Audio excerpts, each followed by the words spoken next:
بسم الله الرحمن الرحيم الحمد لله رب العالمين نحمده ونستعينه ونؤمن به ونتوكل عليه ونعوذ بالله من شرور أنفسنا ومن سيئات أعمالنا اللهم صل على محمد وعلى آل محمد كما صليت على إبراهيم وعلى آل إبراهيم إنك حميد مجيد اللهم بارك على محمد وعلى آل محمد كما باركت على إبراهيم وعلى آل إبراهيم إنك حميد مجيد اتقوا الله حيثما كنتم أعوذ بالله من الشيطان الرجيم يا أيها الذين آمنوا اتقوا الله حق تقاته ولا تموتن إلا وأنتم مسلمون أعوذ بالله من الشيطان الرجيم أفأمنوا مكر الله فلا يأمن مكر الله إلا القوم الخاسرون ആദരണീയരായ മുഅ്മിനീങ്ങളെ, സർവശക്തനായ അല്ലാഹുവിനെ സൂക്ഷിച്ചും അവനെ ഭയപ്പെട്ടും കഴിവിന്റെ പരമാവധി ഒരു നല്ല മുസ്ലിമായി, മുഅ്മിനായി, മുവഹ്ഹിദായി, മുഖ്ലിസായി ജീവിക്കാൻ സംസാരിക്കുന്ന ഞാനും കേൾക്കുന്ന നമ്മളിൽ ഓരോരുത്തരും ശ്രമിക്കണം എന്ന്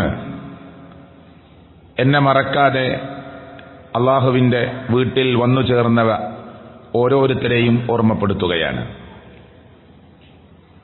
കഴിഞ്ഞ ഖുതുബയിൽ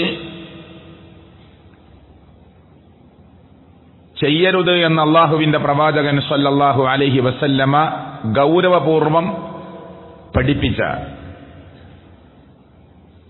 ചിലത് ലഅനത്തുള്ളതാണ്, ശാപമുള്ളതാണ്, വൻ പാപങ്ങളിൽപ്പെട്ടതാണ് എന്ന് പറയുന്ന 10ഓളം കാര്യങ്ങളെയാണ് കഴിഞ്ഞ ഖുതുബയിൽ ഓർമ്മപ്പെടുത്തിയിട്ടുള്ളത്. അതിന്റെ ബാക്കി എന്നോണം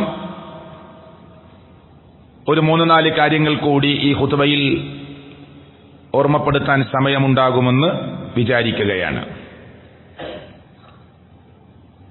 ഞാൻ ഓതിവച്ച ആയത്ത് അല്ലാഹു തആല ചോദിക്കുകയാണ്, അഫ അമിനു മക്കറല്ലാഹ്, അല്ലാഹുവിന്റെ തന്ത്രത്തെ, സർവശക്തനായ അല്ലാഹു തആല ആസൂത്രണം ചെയ്യുന്ന കാര്യങ്ങളെ, അല്ലാഹുവിന്റെ മുന്നറിയിപ്പുകളെ, സർവശക്തനായ അല്ലാഹു തആല പാപം ചെയ്തുകൊണ്ടിരിക്കുന്ന ആളുകൾക്ക് നൽകുന്ന ശിക്ഷയെ, ഇതൊന്നും എന്റെ വാക്കല്ല, തഫ്സീറിൽ അങ്ങനെ തന്നെ ഈ പ്രയോഗത്തെ പ്രയോഗിച്ചിട്ടുണ്ട്. ഒന്ന് അള്ളാഹുവിന്റെ ആസൂത്രണങ്ങളെ, അത് നമുക്കാർക്കും അറിയില്ല.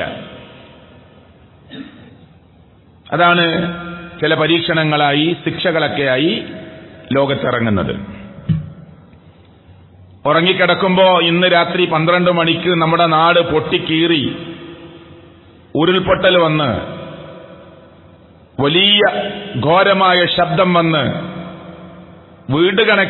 വലിയ വീട് കണക്കെയുള്ള കല്ലുകൾ ഉരുണ്ടുവന്ന് ഈ ബെഡിൽ കിടക്കുന്ന എന്നെയും പിഞ്ചു മകനെയും മകളെയും കൊണ്ടുപോകുമെന്ന് ഒരാളും കിടന്നുറങ്ങുമ്പോൾ പ്രതീക്ഷിക്കുന്നില്ല. അങ്ങനെ വല്ല സൂചനയുമുണ്ടെങ്കിൽ അവർ അവിടെ കിടക്കുകയില്ല. ഏത് സമയത്ത്, ഏത് നാട്ടിലേക്ക്, ഏത് മണ്ണിലേക്ക്, ഏത് ഗ്രാമത്തിലേക്ക് അല്ലാഹു തആല ഏതൊരു പരീക്ഷണത്തെ ഇറക്കാൻ തീരുമാനിച്ചു എന്ന ആസൂത്രണത്തെ നമുക്കാർക്കും അറിയില്ല. അഫ അമിനു മക്കറല്ലാഹ്, അല്ലാഹുവിന്റെ തന്ത്രത്തെ, പടച്ചവൻ ചെയ്തിരിക്കുന്ന പ്ലാനിങ്ങുകൾ, അല്ലാഹു നടത്തിയിരിക്കുന്ന ആസൂത്രണങ്ങൾ, സർവശക്തനായ റബ്ബ് നൽകിയിരിക്കുന്ന മുന്നറിയിപ്പുകൾ, അവൻ സമൂഹത്തിന്റെ മുന്നിലേക്ക് തൊടുത്തുവിടാൻ ഉദ്ദേശിക്കുന്ന ശിക്ഷാമുറകൾ, അതിൽ നിങ്ങൾ നിർഭയരാണോ? അതാണ് ചോദ്യം. എനിക്കതിലൊന്നും പേടിയില്ല. അങ്ങനെ പലതും കേട്ടിട്ടുണ്ട് നമ്മളൊക്കെ, പലതും. ഇതിലൊന്നും വലിയ കഥയില്ല എന്ന് ഒരു നിർഭയത്വം, ഒരു പേടിയില്ലായ്മ അള്ളാഹുവിന്റെ ആസൂത്രണങ്ങളെ കുറിച്ച് നിങ്ങൾക്ക് ഉണ്ടോ? അള്ളാഹു ചോദിക്കുകയാണ്. ഫലാ യഅ്മനു മക്റല്ലാഹ്, അള്ളാഹുവിന്റെ ആസൂത്രണങ്ങളെ, തന്ത്രങ്ങളെ നിർഭയത്വത്തോടുകൂടി ഇരിക്കാൻ കഴിയില്ല. ഇല്ലൽ ഖൗമുൽ ഖാസിറൂൻ, നഷ്ടകാരികളായ സമൂഹത്തിനല്ലാതെ. ലോകത്ത് നാനാഭാഗത്ത് പരീക്ഷണങ്ങൾ ഇറങ്ങിയിട്ട് കടുത്ത ശിക്ഷകൾ അള്ളാഹുവിന്റെ പരീക്ഷണമായി വന്നിട്ട് അതൊന്നും കണ്ടിട്ട് മനസ്സ് കുലുങ്ങാതെ ഇരിക്കാൻ സാധിക്കുക ഏറ്റവും നഷ്ടകാരികളായ സമൂഹത്തിന് മാത്രമായിരിക്കുമെന്നാണ് അല്ലാഹു തആല സൂചിപ്പിച്ചത്. അപ്പൊ 11ാമത്തെ വലിയ പാപമായി, ഓർഡറിൽ 11 നമ്മൾ ഖുതുബയിൽ പറഞ്ഞ, കഴിഞ്ഞ ഖുതുബയിൽ പറഞ്ഞ 10ഉം ഇന്ന് പറയുന്ന 1ാമത്തെ കാര്യം 11ാമത്തെ, അല്ലെങ്കിൽ ഇന്നത്തെ ഖുതുബയിലെ 1ാമത്തെ വലിയ പാപമായി എണ്ണേണ്ട കാര്യം എന്താണ്?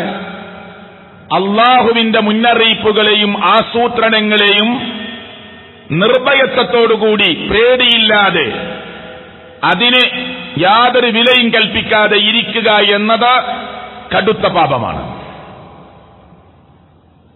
എന്തിനാണ് അല്ലാഹു തആല ലോകത്തിന്റെ പല ഭാഗത്തും കുലുക്കുന്നത്?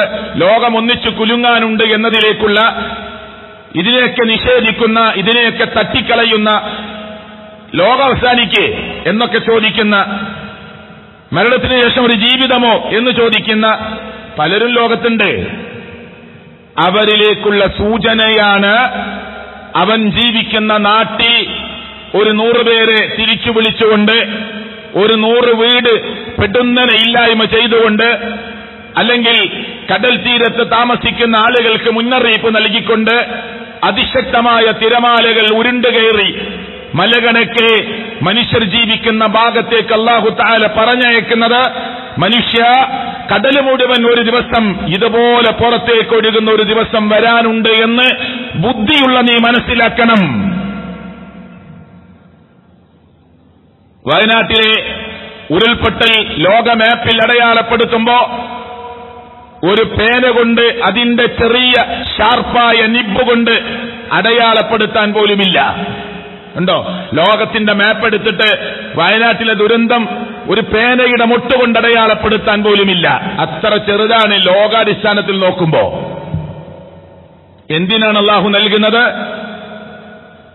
ഒന്നിച്ച് ലോകം ഇതുപോലെ ഒന്നിച്ചില്ലാതെയാകുന്ന ഒരു ദിവസം വരാനുണ്ട് എന്ന് നിഷേധിക്കുന്ന ആളുകൾക്ക് മുമ്പിൽ, ബോധമില്ലാത്ത ആളുകൾക്ക് മുമ്പിൽ, ശ്രദ്ധയില്ലാതെ ജീവിക്കുന്ന ആളുകൾക്ക് മുമ്പിൽ സൂചന കൊടുക്കുകയാണ് ലോകത്തിന്റെ രക്ഷിതാവായ അല്ലാഹു.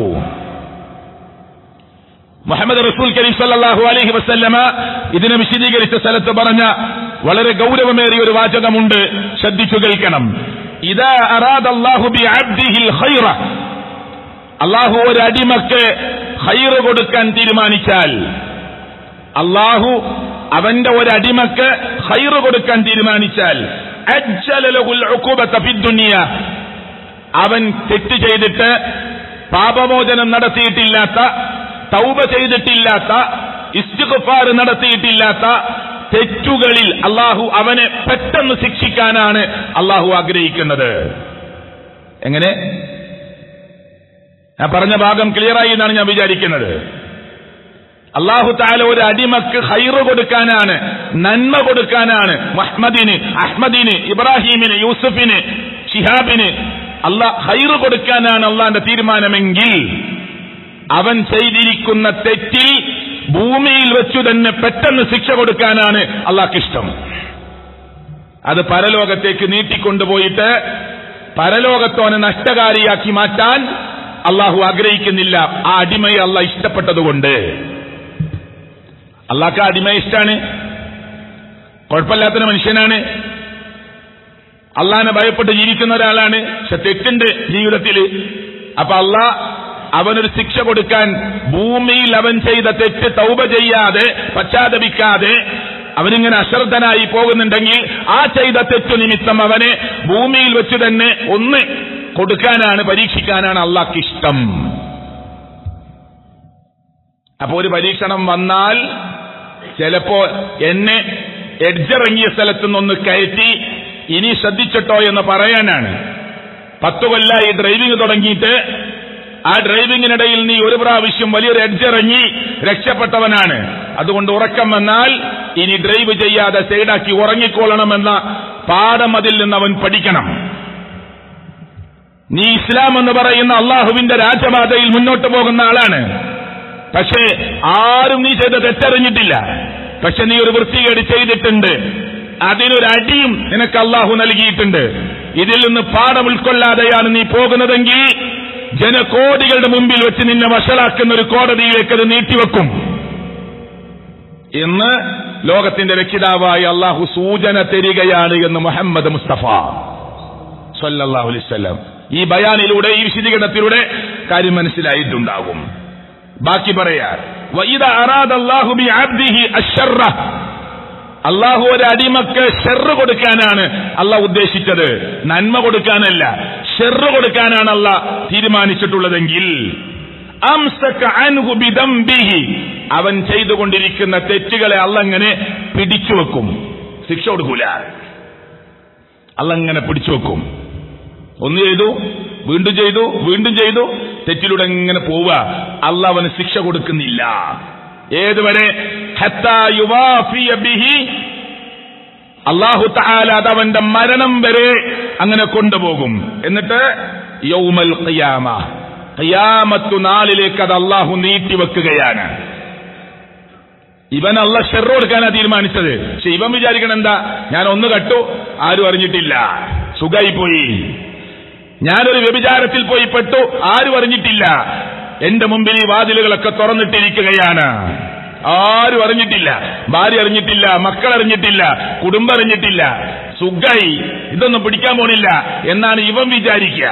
പക്ഷെ അള്ളാഹ് പറയാണ്, അവന് ഞാൻ ആ തെറ്റ് താൽക്കാലികമായി അവിടെ അങ്ങനെ വെച്ചു കൊടുക്കണേ. എന്തിന്? മരണത്തോടുകൂടി പരലോകത്തിലേക്ക് ഇവന്റെ ശിക്ഷയെ നീട്ടുകയാണ്. ഇവന് അള്ളാഹ് കൊടുക്കാൻ ഉദ്ദേശിക്കുന്ന ഷർറാണ്. പക്ഷെ മനുഷ്യൻ വിചാരിക്കുന്നു സുഖായി പോയി, ആരും കണ്ടിട്ടില്ലാണ്. ഇതാണ് അല്ലാഹു തആലയുടെ പ്രവാചകൻ മുഹമ്മദ് മുസ്തഫ സല്ലല്ലാഹു അലൈഹി വസല്ലമ വിഷയത്തിൽ നമ്മളെ പഠിപ്പിച്ചത്. ക്ലിയർ ആയിട്ടുണ്ടാകുമെന്നാണ് ഞാൻ വിചാരിക്കുന്നത്. പടച്ചവൻ ഹൈറു തരാൻ തീരുമാനിച്ചാൽ ചിലപ്പോൾ ചെറിയൊരു തെറ്റായിരിക്കും നേരെ പോണ ആളെടുത്തുനിന്നുണ്ടായത്, അപ്പോഴേക്കും അതിന് ചെറിയൊരാഘാതം, ഒരു ചെറിയ അടി അള്ളാന്റെ ഭാഗത്തുനിന്ന് വരും. പാഠം ഉൾക്കൊള്ളാനാണ്. പടച്ചവൻ അവന് ഷെറ് കൊടുക്കാനാണ് തീരുമാനിച്ചതെങ്കിൽ ചിലപ്പോ അവന്റെ തെറ്റും അവന്റെ കുറ്റങ്ങളും ഇങ്ങനെ മൂടിവെച്ച് പോകും. അവന് തോന്നും സുഖമാണ്, പിടിക്കാൻ പോണില്ല, ഈ റൂട്ടിൽ മുന്നോട്ട് പോകാം എന്നവൻ വിചാരിക്കും. പരലോകത്തിലേക്ക് അവന്റെ ശിക്ഷയെ പടച്ചവൻ നീട്ടിവെക്കും. അള്ളാഹു കാത്തിരക്ഷിക്കുമാറാകട്ടെ. അപ്പൊ ഇഹലോകത്തും പരലോകത്തും ശിക്ഷ കിട്ടാത്ത വിധത്തിൽ, ഇഹലോകത്തും പരലോകത്തിലും ശിക്ഷ കിട്ടാത്ത വിധത്തിൽ തെറ്റുകളിൽ നിന്ന് മാറി നിൽക്കാനാണ് ഒരു മുസ്ലിം എന്ന നിലക്ക്, ഒരു വിശ്വാസി എന്ന നിലക്ക് ഞാനും നിങ്ങളും ശ്രമിക്കേണ്ടത്. അപ്പൊ ഒന്നാമത്തെ കാര്യം അതാണ്. 2, നബി കരീം സല്ലല്ലാഹു അലൈഹി വസല്ലം പറയാ, അബൂ ഹുറൈറ റളിയല്ലാഹു അൻഹു നിന്ന് നിവേദനം ചെയ്യുന്ന ഹദീസിൽ കാണാം, അന്ന റസൂലുള്ളാഹി സല്ലല്ലാഹു അലൈഹി വസല്ലം ഖാല വമൻ ദഅ ഇലാ വലാല, ഒരാൾ ഒരു വഴികേടിലേക്ക് ഒരാൾ ക്ഷണിച്ചു. കരുനറ്റിയിൽ കള്ളുടിക്കാത്ത ഒരാളെ കള്ളുടിപ്പിച്ചു ഒരാൾ, മനസ്സിലായില്ലേ? ഇതുവരെ ഒരു അന്യ പെണ്ണിന്റെ അടുത്തേക്ക് പോകാത്ത ഒരാളെ പലതും പറഞ്ഞ് പ്രേരിപ്പിച്ചു കൊണ്ടുപോയി. അപ്പൊ പോയാക്ക് ശിക്ഷ കിട്ടാതിരിക്കോ? കിട്ടൂല, ഒഴിവാകൂല. പോയാക്ക് ശിക്ഷ കിട്ടാതിരിക്കോ? ഒരിക്കലില്ല, അയാൾക്ക് ശിക്ഷ കിട്ടും. ആ വിഷയത്തിൽ അള്ളാഹുവിന്റെ പ്രവാചകൻ സല്ലല്ലാഹു അലൈഹി വസല്ലം താക്കീത് നൽകുന്നതാണ് ഇന്നത്തെ ഖുത്ബയിലെ 2ാമത്തെ കാര്യം. എന്താ ഹദീസ്? മൻ ദഅ ഇലാ വലാല, ഒരാൾ ഒരു ലലാലത്തിലേക്ക്, ഒരു വഴികേടിലേക്ക്, അത് ഏത് വഴികേടും ആകാം. അതിന് ഈ ഹദീസിനെ വിശദീകരിച്ച സ്ഥലത്ത് തഫ്സീറിൽ കാണാം, ഒന്ന് ദുർമാർഗമാണ്, ഒന്ന് ബിദ്അത്താണ്, അതേപോലെ പുത്തനാചാരങ്ങളാണ്. അങ്ങനെ 100 കണക്കിന് കാര്യങ്ങളെ എണ്ണാൻ പറ്റും. ഇതിലേക്ക് ഒരാൾ ക്ഷണിച്ചു, ഇത് വഴികേടാണ്, ആ വഴികേടിലേക്ക് ഒരാൾ ക്ഷണിച്ചു. കാന അലൈഹി മിനൽ ഇസ്മി മിസ്ലു ആസാമി മൻ തബിഅഹു ലാ യൻഖുസു ദാലിക മിൻ ആസാമിഹിം ഷൈആ. എന്താ അതിന്റെ അർത്ഥം? ഒരാൾ ഈ ലലാലത്തിലേക്ക് ക്ഷണിച്ചു. ഈ ക്ഷണം കേട്ടിട്ട് ഒരാൾ പോയി. ഏത് ഹറാമാകാം, വൃത്തികേടാവാം. ലലാലത്ത് കൊണ്ട് സാധാരണ ഉദ്ദേശിക്കാറുള്ളത് പുത്തനാചാരങ്ങൾ വഴികേടാണ്, എല്ലാ ബിദ്അത്തും ലലാലത്താണ്, എല്ലാ ലലാലത്തും നരകത്തിലേക്കുള്ളതാണ് എന്ന് മുഹമ്മദ് റസൂൽ സല്ലല്ലാഹു അലൈഹി വസല്ലമ. ഈ വഴികേടിലേക്ക് ഒരാൾ ക്ഷണിച്ചപ്പോ ഓന്റെ കൂടെ ഒരാൾ പോയി. വീട്ടിലെ കാര്യപ്പെട്ട് ജോലിയൊക്കെ ചെയ്ത് സമ്പാദിച്ചു വരുന്ന കുടുംബത്തിലെ പ്രധാനപ്പെട്ട ആളാ. അയാളാണ് വീട്ടിൽ അരി കൊണ്ടിരുന്നത്, അയാളാണ് അവിടുത്തെ വീട്ടിലെ ചെലവ് വഹിക്കുന്നത്. വാപ്പാക്ക് സുഖമില്ലെങ്കിൽ ഹോസ്പിറ്റലിലേക്ക് പൈസ കൊടുക്കണ അയാളാണ്, ഉമ്മാക്ക് പൈസ കൊടുക്കുന്നത് അയാളാണ്. അതുകൊണ്ട് മോനാണെങ്കിലും എതിർക്കണില്ല, മോളാണെങ്കിലും എതിർക്കണില്ല, മരുവനാണെങ്കിലും എതിർക്കുന്നില്ല. കാരണം മോനാണ് ആ കുടുംബത്തിന്റെ നെടും തൂണ്. താൽക്കാലികം ഓനാണ് ആ കുടുംബത്തിന്റെ നെടും തൂണ്. ഇവൻ ക്ഷണിച്ചപ്പോ കൂടെ ഇങ്ങനെ പോയി. കൂട്ടുകാരിങ്ങനെ വിളിച്ചപ്പോ കൂട്ടുകാരുടെ കൂടെ ഇങ്ങനെ പോയി. ഞാനതൊന്നും ചെയ്യാൻ വിചാരിച്ചതല്ല, പക്ഷെ അവരെങ്ങനെ വിളിച്ചപ്പോ പെട്ടുപോയി. എന്താ അതിന്റെ വിധി? പെട്ടുപോയവനും വിളിച്ചവനും ഒരുപോലെ ശിക്ഷ കിട്ടും. ചെയ്തവൻ ഒരു കുറ്റവും കുറയാതെ വിളിച്ചു കൊണ്ടുപോയവൻ അവന്റെ കുറ്റവും ഇവന്റെ വിളികേറ്റ് പോയവന്റെ കുറ്റവും അവന് ചാർത്തും. പക്ഷേ ഇവന്റെ വിളികേറ്റ് ചെയ്യാൻ പോയവനോ കുറ്റം കുറക്കുകയുമില്ല. അപ്പൊ കൊണ്ടുപോയവന് 2 കുറ്റം, പോയോന് ഓൻ ചെയ്തിട്ടുള്ള കുറ്റം. അപ്പോ നമ്മുടെ നാട്ടിൽ ഏതെങ്കിലും ഒരു മനുഷ്യനെ വഴിപിഴപ്പിക്കാൻ ഞാനൊരു കാരണക്കാരനായി മാറിയിട്ടുണ്ട്, ഉടനെ അവനോട് പോയി കാര്യം തുറന്നു പറഞ്ഞ് നിന്നെ ഈ തിന്മയിലേക്ക് കൊണ്ടുവന്നാല് ഞാനാ, അതുകൊണ്ട് എനിക്കെന്റെ ഗൗരവം അറിയില്ലായിരുന്നു, ഞാനിതാ തിരിച്ചണേ, ഞാനതിന്ന് മാറിയിട്ടുണ്ട്, ദയവ് ചെയ്ത് മാറിക്കൊള്ളണം, പരലോകത്ത് എന്റെ മേൽ അത് ചാർത്താൻ ഒരിക്കലും കാരണമായി മാറരുത് എന്ന് പറഞ്ഞുകൊണ്ട് ആ തിന്മയിൽ നിന്ന് രാജി പറയാനും അവനോട് രാജി പറയാൻ ആവശ്യപ്പെടുകയും ചെയ്യേണ്ടത് ഒരു മുസ്ലിമിന്റെ ബാധ്യതയാണ് എന്ന് മുഹമ്മദ് റസൂൽ കരീം സല്ലല്ലാഹു അലൈഹി വസല്ലമ പഠിപ്പിക്കുക. അങ്ങനെ എത്ര ദലാലത്തുകളാ! നമ്മൾ ആ ദലാലത്തുകളും ബിദ്അത്തുകളൊക്കെ കാണുമ്പോൾ അങ്ങനെ മൗനം പാലിക്കുന്നവരാ. എല്ലാവരും ഖുതുബയിൽ പറയാൻ പറ്റും, ഒരു മരണവുമായി ബന്ധപ്പെട്ട എന്തൊക്കെ ബിദ്അത്തുകളാ. ഒരു മരിച്ചു ഒരാള്, അവിടെ അൽ ഫാത്തിഹ. അപ്പൊ ഫാത്തിഹ ഓതല് തെറ്റാണോ? ഖുർആനല്ലേ? മരിച്ച വീട്ടിൽ ഏറ്റവും നല്ലത് പറയണമെന്നല്ലേ? അള്ളാന്റെ കലാമിനേക്കാൾ നല്ലത് വേറെ എന്തെങ്കിലും ഉണ്ടോ എന്നൊക്കെയാണ് ആളുകൾ ചോദിക്കുക. അവിടെ നമ്മൾ മനസ്സിലാക്കേണ്ടത്, ദീന് നമ്മുടെ കരങ്ങൾ കൊണ്ട് കൂട്ടിച്ചേർക്കാനുള്ളതല്ല. അള്ളാഹുവിന്റെ പ്രവാചകൻ സല്ലല്ലാഹു അലൈഹി വസല്ലമ ഈ ദീനിനെ അള്ളാഹുവിന്റെ വഹയ്യ പ്രകാരം പൂർത്തിയാക്കി തന്നിട്ടുണ്ട്. മുഹമ്മദ് റസൂൽ കരീം സല്ലല്ലാഹു അലൈഹി വസല്ലമ അടിത്തറയാണ് ഞാൻ ഈ പറയുന്നത്. അള്ളാഹുവിന്റെ പ്രവാചകൻ സല്ലല്ലാഹു അലൈഹി വസല്ലമ ജീവിച്ച കാലത്ത് എന്ത് ദീനാണോ അത് ഇന്നും ദീനാണ്. നബിയും സഹാബത്തും ജീവിച്ച കാലത്ത് എന്ത് ദീനല്ലയോ ഇന്നും അത് ദീനല്ല. അതാണ് എന്റെ അടിത്തറ. അള്ളാന്റെ റസൂൽ സല്ലല്ലാഹു അലൈഹി വസല്ലം സഹാബത്ത് ദീനായി എന്ത് പഠിപ്പിച്ചോ അതൊക്കെ ഇന്നും ദീനാണ്. അവിടുന്ന് എന്ത് ദീനല്ല എന്ന് നമ്മളെ പഠിപ്പിച്ചോ എന്നാൽ അത് ഇന്നും ദീനല്ല. മീറ്റിംഗ് കൂടി ദീനാക്കാൻ പറ്റൂല, മുഷാവറ കൂടിയിട്ട് അത് ദീനാക്കാൻ പറ്റൂല. എന്നാലൊരു പുതിയ വിഷയം വരെയാണ്. കള്ളിനെയാണ് ഹറാമാക്കിയത്, ലഹരി ഉള്ളത് കൊണ്ടാണ് ഹറാമാക്കിയത്. എന്നൊരു സാധനം പുതിയ പേരിലിറങ്ങി, മിഠായിയാണ്. അത് കഴിച്ചാലുള്ള ഫലം എന്താണ്? കള്ളുടിച്ച പോലെ തന്നെയാണ്. അപ്പൊ അതിന്റെ പേര് പറഞ്ഞുകൊണ്ട് അത് ഹറാം എന്ന് പറയേണ്ടി വരും. എന്റെ വിധി എന്താണ്? ഒന്നാണ്. അതുകൊണ്ടുള്ള ദുരന്ത ഫലം എന്താണ്? ഒന്നാണ്. അപ്പൊ അതാണ് നമ്മുടെ പ്രമാണമായി പറയുമ്പോ ഖുർആൻ, അള്ളാഹുവിന്റെ കലാം, മുഹമ്മദ് റസൂൽ കരീം സല്ലല്ലാഹു അലൈഹി വസല്ലമയുടെ ഹദീസ്, ഇജ്മാ, ഖിയാസ്. പണ്ഡിത ലോകം ഒരു വിഷയത്തിൽ ഒന്നിച്ച് ഇത് ചെയ്യാം, ഇത് ചെയ്യരുത് എന്ന അഭിപ്രായം പറയാം. നിൽക്കട്ടെ, ഞാനിപ്പോ അങ്ങോട്ട് കിടക്കുന്നില്ല. അപ്പൊ നമ്മുടെ വീട്ടിൽ ഒരാൾ മരിച്ചാൽ അവിടെ ഒരു പ്രത്യേക ഖുർആൻ പാരായണം. നബി സല്ലല്ലാഹു അലൈഹി വസല്ലമയാണ് ലോകത്തിലെ ഏറ്റവും നല്ല ദീനി, നമുക്ക് മാതൃക കാണിച്ചു തന്ന ദീനി പ്രവർത്തനത്തിന് നേതൃത്വം നൽകിയ തങ്ങൾ മുഹമ്മദ് മുസ്തഫ സഹാബത്ത് എത്രയോ പേർ നബി സല്ലല്ലാഹു അലൈഹി വസല്ലം കാലത്ത് മരിച്ചു. ഒരാളുടെ വീട്ടിലും അള്ളാഹുവിന്റെ പ്രവാചകൻ സല്ലല്ലാഹു അലൈഹി വസല്ലമ സഹാബികളെയും കൂട്ടിയിരുന്ന് ഒരു ഖുർആൻ പാരായണം നടത്തിയിട്ടില്ല. അതിന്റെ അർത്ഥം ഖുർആൻ എതിരാണെന്നോ ഖുർആൻ മോശാണെന്നൊന്നല്ല. ഖുർആനാണ് ഏറ്റവും നല്ല കലാം, അതിൽ തർക്കമില്ല. പക്ഷെ അവിടെ അങ്ങനെ ഒരു ചടങ്ങ് അള്ളാന്റെ റസൂൽ സല്ലല്ലാഹു അലൈഹി വസല്ലം പഠിപ്പിച്ചിട്ടില്ല. അവിടെ മൗനമായിട്ടിരിക്കുക, മനസ്സുകൊണ്ട് പ്രാർത്ഥിക്കുക, ദിക്റുകൾ ചൊല്ലുക, പരലോകത്തെ ഓർക്കുക, അങ്ങനെ മനസ്സുകൊണ്ട് ഖുർആനും ദിക്റും ഒക്കെയായി ഇരിക്കുക. അവിടെ ഉറക്കെ ഒരു ചടങ്ങ് പരിപാടികളില്ല. അതാ ദീന്. ആ മയ്യത്ത് കൊണ്ടുപോകുമ്പോ പലരും സംസാരിച്ചിട്ടാ പോകാറുള്ളത്. തെറ്റാണത്. ചിലപ്പോ അവിടുന്ന് എളാപ്പാന്റെ മക്കളെ കാണും, മൂത്താപ്പാന്റെ മക്കളെ കാണും. മോൻ ചിലപ്പോ ഗൾഫിൽ നിന്ന് വന്നതായിരിക്കും, മരിച്ചതറിഞ്ഞിട്ട്. ചിലപ്പോ കുടുംബം ഫാമിലി അവിടെ ഇരിക്കും, മോനും മക്കളും ഭാര്യയൊക്കെ അവിടെ ഇരിക്കും. അവര് അന്നാ വന്നത്. അപ്പൊ മയ്യത്ത് ഇങ്ങനെ കൊണ്ടുകൊണ്ടിടയില് എപ്പോഴാ ഫ്ലൈറ്റ് ഇറങ്ങിയത്? ഒന്നും മിണ്ടരുത്. അവരങ്ങനെ ചോദിച്ചോട്ടെ, ഒന്നും മിണ്ടല്ല. അങ്ങനെ അടി കൊടുക്കുക. അക്ക മയ്യത്തെടുക്കൽ കഴിഞ്ഞിട്ട് പറയാ. ഇത്ര അർജന്റായിട്ട് അറിഞ്ഞിട്ട് പോകണം, എന്താ കിട്ടാൻ പോണ്? ഓൻ 7 മണിക്കാ വന്നത്. 7 മണിക്കാ? ഇനി 7:15 അനക്കേണ്ട പ്രശ്നം ഒന്നുമില്ല, വെറുതെ ചോദിക്കാണ്. ഇവൻ 7 മണിക്ക് വന്നു തരണം. എന്നിട്ട് എന്താ ഓന് കാര്യം? ഓന് 8 മണിക്കായി. ഇന്നപ്പോ എന്താ അവന് ലാഭം? ഒന്നുമില്ല, വെറുതെ ചോദിക്കുക. അപ്പൊ മയ്യത്ത് കൊണ്ടുപോകുമ്പോ സംസാരിക്കാതെ പോകണമെന്നാണ് ഇസ്ലാമിന്റെ വിധി. ആ വിധിയെ തെറ്റിക്കുകയാണ്. കുറെ കാലത്തിന് ശേഷം ഇവിടുന്ന് നാട് വിട്ടുപോയി വേറെ സ്ഥലത്ത് വീട് വെച്ച് താമസിക്കുന്ന ആളൊക്കെ വന്നിട്ടുണ്ട്.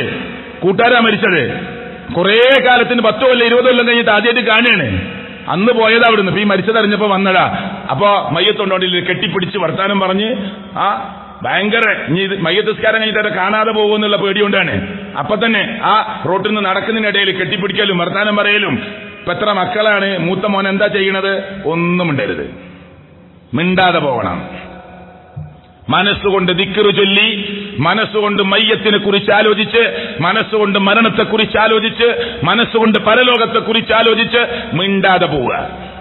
ഓൻ 2 വട്ടം ചോദിച്ചിട്ട് നമ്മളൊന്നും പറയണില്ലെങ്കിൽ ഓനും മിണ്ടാതെ പോകും. നമ്മൾ കൂടി കൊടുക്കുമ്പോൾ ഓനും വർത്താനം പറയും. ഇവിടെ ഇമാം നബവി പറയാ, വഅലം അന്ന സ്വവാബൽ മുഖ്താർ, ഏറ്റവും ശരിയായ മാർഗം. ആരാ ഈ ഇമാം നബവി?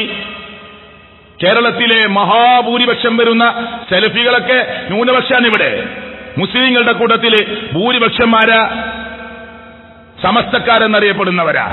അതിൽ കേരളത്തിൽ ഏറ്റവും വലിയ മെജോറിറ്റി ആരാ? ഷാഫി മദ്ഹബിന്റെ ആളുകളാ. ഇമാം നബവി ആരാ?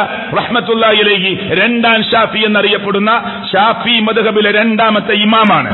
ആ ഇമാമ് പറയാ, വഅലം, അറിയണം, അന്ന സ്വവാബൽ മുഖ്താർ, ഏറ്റവും ശരിയായ മാർഗം, മാ കാന അലൈഹി സലഫ്, മുൻഗാമികളുടെ മാർഗത്തിൽ ഏറ്റവും ശരിയായ തെരഞ്ഞെടുക്കപ്പെട്ട മാർഗം അതെന്താ? റളിയല്ലാഹു അൻഹും, മുൻഗാമികളായ അള്ളാഹു ഇഷ്ടപ്പെട്ട സഹാബികളുടെ ആ മുത്തുനബി കരീം സല്ലല്ലാഹു അലൈഹി വസല്ലം കാലഘട്ടത്തിൽ ജീവിച്ച ആ ആളുകളുടെ മാതൃക എന്ന് പറഞ്ഞാൽ അസ്സുകൂത്ത് ഫീ ഹാലി സൈരി മഅൽ ജനാസ, മയ്യത്തിന്റെ കൂടെ പോകുമ്പോൾ അസ്സുകൂത്ത്, മിണ്ടാതെ പോകണം. ഇതൊക്കെ ഇമാം നബവിയുടെ കിതാബാണ്. നമ്മുടെ നാട്ടിലെ സമസ്തന്റെ പള്ളിയിൽ അലമാരയിൽ വെക്കുന്ന കിതാബാണ്. പക്ഷെ ഉറക്കെ ചൊല്ലിയിട്ടേ പോവുള്ളൂ. സത്യല്ലേ ഈ പറയണത്? എന്താ പറഞ്ഞവിടെ? അസുകൂത്ത് ഫീ ഹാലി സൈരി മഅൽ ജനാസ, മയ്യത്തിന്റെ കൂടെ പോകുമ്പോൾ മിണ്ടാതെ പോകണം. ഫലാ യർഫഅ സൗതൻ ബിഖിറാഅത്തിൻ, ഖുർആൻ ഓതിക്കൊണ്ട് നിങ്ങൾ ശബ്ദമുയർത്തരുത്. വലാ ദിക്രിൻ, ദിക്ർ കൊണ്ടും നിങ്ങൾ ശബ്ദമുയർത്തരുത്. വലാ ഗൈരി ദാലിക്, ഖുർആനുമല്ല ദിക്റുമല്ല, അതാ നേരത്തെ പറഞ്ഞ വർത്താനം, അല്ലാത്തത് കൊണ്ടും ശബ്ദമുയർത്തരുത്. അപ്പോ ആളുകൾ എന്തായാലും മറുപടി പറയാ, സാധാരണക്കാര് ശബ്ദമുയർത്തരുത് എന്ന് പറഞ്ഞാൽ ചൊല്ലാന്നല്ലേ? ആണ്. അതാ പറഞ്ഞ് മരണത്തെക്കുറിച്ച് ഓർക്കുക, പരലോകത്തെക്കുറിച്ച് ഓർക്കുക, നല്ലത് ചിന്തിക്കുക. ഇത് മൗനമായി അള്ളാഹിനെ കുറിച്ച് ആലോചിച്ച് മനസ്സുകൊണ്ട് ദിക്റും പ്രാർത്ഥനയും ഒക്കെയായി തന്നെ നടക്കേണ്ടത്. പക്ഷെ ശബ്ദം പുറത്തേക്ക് ഉയർത്താൻ പാടില്ല. അങ്ങനെയാണോ ഇപ്പൊ പോണത്? ഉറക്കെ ഇങ്ങനെ ലാ ഇലാഹ ഇല്ലല്ലാഹ്, ലോകത്തെ ഏറ്റവും നല്ല ദിക്ർ ഏതാ? ലാ ഇലാഹ ഇല്ലല്ലാഹയാണ്. അതിനോട് വല്ല വെറുപ്പ് നമുക്ക് ഉണ്ടാകാൻ പാടുണ്ടോ? ഇല്ല. പക്ഷെ അള്ളാന്റെ റസൂൽ സല്ലല്ലാഹു അലൈഹി വസല്ലം എത്രയോ മയ്യത്തിന്റെ കൂടെ പോയില്ലേ? ഏതെങ്കിലും ഒരു മയ്യത്തിന്റെ കൂടെ സഹാബികളും അള്ളാന്റെ റസൂലും ലാ ഇലാഹ ഇല്ലല്ലാഹ് എന്ന് ഉറക്കെ ചൊല്ലി പോയോ? ധൃതിയിൽ പോകാനാ പറഞ്ഞത്. മിണ്ടാതെ വേഗത്തിൽ പോവുക. മയ്യത്തോണ്ട് പതുക്കെ പതുക്കെ നടക്കരുത്, വേഗത്തിൽ, പരമാവധി വേഗത്തിൽ നടക്കണം. ഹറമിന്റെ ഒക്കെ പരിസരത്ത് പോയി ഓടുക നമ്മൾ വിചാരിക്കുക, മയ്യത്തും കൊണ്ട് ഇങ്ങനെ ഓടുന്നത് പോലെ തോന്നും. അത്ര വേഗത്തിലാണ് അവർ മയ്യത്തുമായിട്ട് പോവുക. അപ്പൊ അത് ഇസ്ലാമിന്റെ വിധി. മൗനമായി അള്ളാഹിനെ കുറിച്ച് ആലോചിച്ച് മനസ്സുകൊണ്ട് ദിക്റും പ്രാർത്ഥനയും ഒക്കെയായി മയ്യത്തിന്റെ കൂടെ പോവലാണ്. സാന്ദർഭികമായി പറഞ്ഞതാ. പിന്നെ പള്ളിയിൽ നിന്ന് നിസ്കാരമൊക്കെ കഴിഞ്ഞു, ഖബറിന്റെ അടുത്തേക്ക് എത്തി. അപ്പൊ അവിടെ കുറേ ഉണ്ട്. ഞാൻ മിനിഞ്ഞാന്നൊരു മയ്യത്ത് നമസ്കാരത്തിൽ പങ്കെടുത്തു. അവിടെ സൂറത്തുൽ മുൽക്ക് ഓതുകയാണ് ആദ്യം. മയ്യത്ത് ഖബറിലേക്ക് വെച്ച് മൂടുകല്ലൊക്കെ വെക്കുന്ന സമയമുണ്ടല്ലോ, അപ്പൊ സൂറത്തുൽ മുൽക്ക്. അലം യഅതികും നദീർ, താക്കീതുകാർ വന്നിട്ടുണ്ടായിരുന്നില്ലേ? ഉണ്ടായിരുന്നു, കേട്ടില്ല, ശ്രദ്ധിച്ചില്ല. ലൗ കുന്നാ നസ്മഉ വ നഅകിലു, ശരിക്ക് കേട്ടിരുന്നെങ്കിൽ, ശരിക്ക് ശ്രദ്ധിച്ചിരുന്നുവെങ്കിൽ ഈ നരകത്തിന്റെ ആളായി ഞാൻ മാറുമായിരുന്നില്ല. എവിടുന്നാ ഓതണത്? മരിച്ച് അയാളെ ഖബർക്ക് വെക്കുമ്പോ. അത് ജീവിച്ച് കള്ളു മുടിച്ചിറക്കുമ്പോ പറഞ്ഞു കൊടുക്കണം. ശരിക്ക് ശ്രദ്ധിച്ചോ, പരലോകത്തെ പേടിച്ചോ, പരലോകത്തെ ഭയപ്പെട്ടോ. ഖബർക്ക് വെച്ച് മയ്യത്ത് ഖബർക്ക് വെക്കുമ്പോ ഞാൻ ചിന്തിച്ചിരുന്നെങ്കിൽ, ഞാൻ ആലോചിച്ചിരുന്നെങ്കിൽ, കേട്ടിരുന്നെങ്കിൽ ഞാൻ നരകത്തിന്റെ ആളാകുമായിരുന്നില്ല എന്ന് അവിടെ ആയത്തോതി കൊടുത്തിട്ട് കാര്യമില്ല. അത് ജീവിച്ചിരിക്കുമ്പോ പറഞ്ഞു കൊടുക്കണം. ഖബറിന്റെ ഉള്ളിലേക്ക് പേപ്പർ വെക്കണ ചില സ്ഥലങ്ങളുണ്ട്. നഊദു ബില്ലാഹ്. ചോദ്യവും ഉത്തരവും പേപ്പറിൽ എഴുതി ഖബറിന്റെ ഉള്ളിലേക്ക് വെച്ചു കൊടുക്കുക. ഇതൊക്കെ എന്താണ്? ഇതൊക്കെ ദീനാണെന്നാണ് ആളുകൾ മനസ്സിലാക്കുന്നത്. ഇപ്പൊ 2 മലക്കുകൾ വരും. ആരാ റബ്ബ് എന്ന് ചോദിക്കും കേട്ടോ. അള്ളാഹു റബ്ബി എന്ന് പറയണം, പേപ്പറിൽ എഴുതുക. എന്താ നിന്റെ ദീൻ എന്ന് ചോദിക്കും, അതിന് ഉത്തരം പേപ്പറിൽ എഴുതുക. എന്നിട്ട് മയ്യത്തിന്റെ തുണിയിൽ, മലപ്പുറം ജില്ലയിൽ ഞാൻ എന്റെ കുടുംബത്തിൽ ഒരാൾ മരിച്ചപ്പോ ഞാൻ ചോദിച്ചു എന്താണ് ഇത്? എന്നോട് പറഞ്ഞു മിണ്ടാൻ പറ്റില്ലായിരുന്നു. നിങ്ങൾക്ക് പറ്റുമെങ്കിൽ നിന്നാൽ മതി, അല്ലെങ്കിൽ പൊയ്ക്കോന്നാണ് ഇതിന്റെ ഉത്തരം. മനസ്സിലായില്ലേ? ഇതൊക്കെ ലോകത്ത് നടക്കുക. ഇതൊക്കെ എവിടുന്ന് കിട്ടിയ ദീനാണ്? അപ്പൊ ദീനിലേക്ക് ഇങ്ങനെ കടത്തിക്കൂട്ട് അത് ഇസ്ലാം അനുവദിച്ചിട്ടില്ല. ഇനി അതേ ഇമാം നബവി, 2ാം ഷാഫി എന്നറിയപ്പെടുന്ന ഇമാം നബവി പറയാ, വഅമ്മാ ഇസ്ലാഹു അഹ്ലിൽ മയ്യിത്തി തുആമൻ. കണ്ടോ ഇത്ര ക്ലിയർ ആയിട്ടാ. വഅമ്മാ ഇസ്ലാഹു അഹ്ലിൽ മയ്യിത്തി തുആമൻ വജമ്മുൻ നാസി അലൈഹി. മയ്യത്തുമായി ബന്ധപ്പെട്ട ഒരു ഭക്ഷണം ഉണ്ടാക്കലും അതിലേക്ക് ആളുകളെ ക്ഷണിക്കലും ഇമാം നബവി റഹ്മത്തുള്ളാഹി അലൈഹി പറയാ, ഫലം യുൻകൽ ഫീഹി ശൈഉൻ. അങ്ങനെ ഒന്ന് ഇസ്ലാമിക ലോകത്ത് ഉദ്ധരിച്ചു വന്നിട്ടേയില്ല. വഹുവ ബിദ്അ, അത് ബിദ്അത്താണ്. ഗൈറു മുസ്തഹബ്ബ, ചീത്തയായ ബിദ്അത്താണ്. ഒരാൾ മരിച്ചാല് നമ്മൾ അയൽവാസികളൊക്കെ വിളിക്കുക. അത് നിങ്ങൾ ഏത് ദിവസമാകട്ടെ, 3 ആകട്ടെ, 7 ആകട്ടെ, 14 ആകട്ടെ, 21 ആകട്ടെ, 40 ആകട്ടെ, ആളുകളെ കൂട്ടുക. ഇന്റെ വാപ്പ മരിച്ചാൽ 3ന്റെ അന്ന് ഞാൻ എന്റെ അയൽവാസികളെ വിളിച്ച് ചോറ് കൊടുക്കലല്ല. എന്തൊക്കെയാണ് ആളുകൾ കല്യാണത്തിന് പോലും അത്ര ചെമ്പ് നിരത്തലില്ലപ്പോ. അയാൾ മരിച്ചിട്ട് 3ന്റെ അന്ന് അത്ര വലിയ സൽക്കാരാണ്. എന്താ പേര്? പ്രാർത്ഥിക്കാനാണ്. അതിന് ബിരിയാണി വേണോ? പള്ളി ഉസ്താദിനോടും കുട്ടികളോടും ദർശനം പഠിക്കണോടൊക്കെ പറയാ, പാപ്പ മരിച്ചിട്ട് ആകെ 2 ദിവസമായിട്ടുള്ളൂ, ഇന്ന് 3ാമത്തെ ദിവസാ, നിങ്ങളൊന്ന് ദുആ ചെയ്യിട്ടോ. 4ാമത്തെ ദിവസം പറയാ, 5ാമത്തെ ദിവസം പറയാ, കാണുമ്പോഴൊക്കെ പറയാ. അതിന് 3ാമത്തെ ദിവസം നല്ല സാമ്പത്തിക ശേഷിയുള്ള മട്ടൻ ബിരിയാണി, അല്ലാത്ത ചിക്കൻ ബിരിയാണി, ബീഫ് ബിരിയാണി വെച്ച് വിളമ്പുക. എന്തിന്? എന്താ പേര്? കണ്ണൂക്ക്. എന്താ ഈ കണ്ണൂക്ക് പറഞ്ഞ? ബാപ്പാന്റെ കണ്ണ് പുഴുക്കൾ കയറിയിട്ട് ചാടും. കണ്ടോ? അതാ കണ്ണൂക്ക്. എന്താ കണ്ണൂക്ക്? കണ്ണ് ചാടുന്ന ദിവസമാണ്. ചിലപ്പോ പോലീസ് കേസ് ഉണ്ടായിട്ട് 10 ദിവസം കഴിഞ്ഞിട്ട് മയ്യത്തെടുക്കലുണ്ട്. കണ്ണും ചാടിയിട്ടില്ല, ഒന്നും ചാടിയിട്ടില്ല. അതൊക്കെ അള്ളാന്റെ തീരുമാന, നമുക്കറിയില്ല. ഇനി കണ്ണ് ചാടുന്ന ദിവസമാണെന്ന് വിചാരിച്ചോളൂ. എന്നാ നമ്മളെല്ലാരും വിളിക്കുക, ബാപ്പാന്റെ കണ്ണ് ചാടുന്ന ദിവസം നമുക്കൊരു ബിരിയാണി എന്നാ. ഇത് ദീനാണോ? ഇത് ദീനാണോ? ഇത് അള്ളാഹുവിന്റെ മതാണോ? ഇതെന്തിനാണ് അത് പറയുന്നത്? ഇതൊക്കെ പഠിക്കേണ്ട ആളുകൾ ഈ പള്ളിയിൽ വരുന്നുണ്ട്. നമ്മുടെ കുടുംബങ്ങളിൽ, അകന്ന ബന്ധുക്കളിൽ ഇതൊക്കെ നടക്കുന്നുണ്ട്. ഇമാം നബവി പറയുന്ന എന്താണ്? ഇങ്ങനെ നിങ്ങൾ മരണവുമായി ബന്ധപ്പെട്ട ആളുകളെ വിളിക്കലും, ഇസ്ലാഹു അഹ്ലിൽ മയ്യിത്തി തുആമൻ, ഭക്ഷണത്തിലേക്ക് ആളുകളെ ഒരുമിച്ച് കൂട്ടലും, വജമ്മുൻ നാസി അലൈഹി, അതിലേക്ക് ആളുകളെ കൊണ്ടുവരലും ഒരുമിച്ച് കൂട്ടലും, ഫലൻ യുൻകൽ ഫീഹി ശൈഉൻ, അങ്ങനെ ഒന്ന് ഉദ്ധരിച്ചു വന്നിട്ടേയില്ല, ഒരു പ്രമാണത്തിലുമില്ല. വഹുവ ബിദ്അ, അത് ബിദ്അത്താണ്, പുത്തനാചാരമാണ്. ഗൈറു മുസ്തഹബ്ബ, ചീത്തയായ ബിദ്അത്താണ്. എന്നിട്ട് ആളുകൾ ഇത് ചെയ്തുകൊണ്ടിരിക്കുന്നു, പ്രമാണത്തിലില്ല. അതാ നേരത്തെ 2ാമത്തെ പോയിന്റിൽ നിന്നിട്ടാണ് ഈ പറയുന്നത്. വൃത്തികേടിലേക്ക് നമ്മൾ ആളുകളെ ക്ഷണിക്കുക, ലലാലത്തിലേക്ക് ക്ഷണിക്കുക, വടികേടിലേക്ക് ക്ഷണിക്കുക.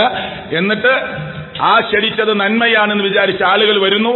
ഇത് പറയുന്നവർക്കും ക്ഷണിക്കുന്നവർക്കും കുറ്റമുണ്ട്, ഡബിള് ചെയ്യുന്നവർക്ക് അവരുടെ കുറ്റമുണ്ട്. അള്ളാഹു കാത്തിരക്ഷിക്കുമാറാകട്ടെ. എന്താ നമ്മൾ ചെയ്യേണ്ടത്?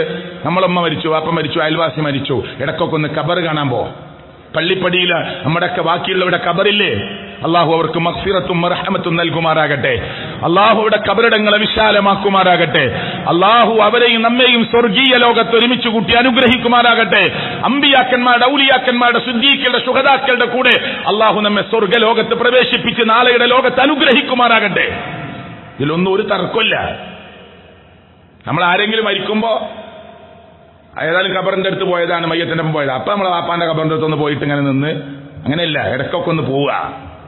ബാപ്പാന്റെ ഖബർ തന്നെ ആവണമെന്നില്ല, ഖബർ കാണുക.